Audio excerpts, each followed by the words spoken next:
Aurait-il dû séparer l'homme de l'artiste? Alors qu'il est accusé de viol et de détention d'images pédopornographiques, après avoir été 2 fois condamné pour des relations avec des mineurs, Jean-Luc Lahaye n'est désormais plus invité sur les plateaux de télévision depuis plusieurs mois. Une situation qui ne plaît pas à un grand chanteur français, révolté que celui-ci soit blacklisté, il n'a pas hésité à le défendre.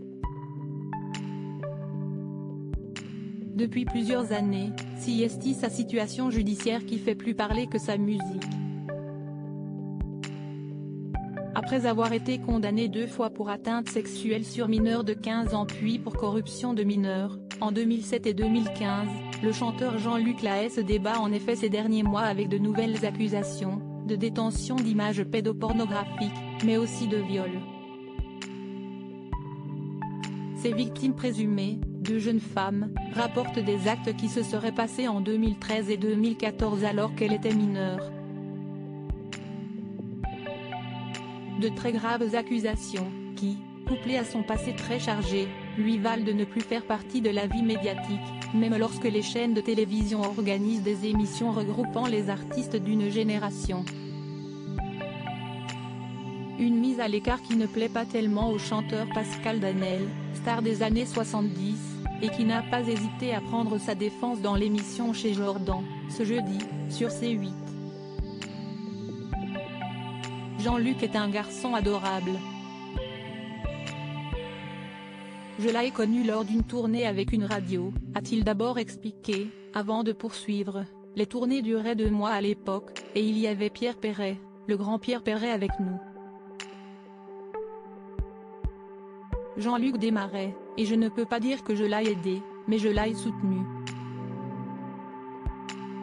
Il m'a renvoyé l'ascenseur en faisant sur un album Kilimandjaro, sa chanson, note de la rédaction.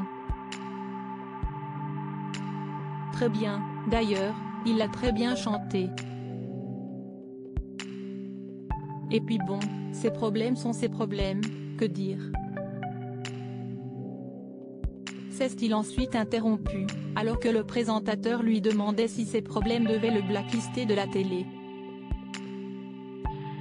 Non, ou alors il faut en blacklister beaucoup, a répondu le chanteur à la voix rocailleuse, auteur du Kilimandjaro ou encore de la plage romantique.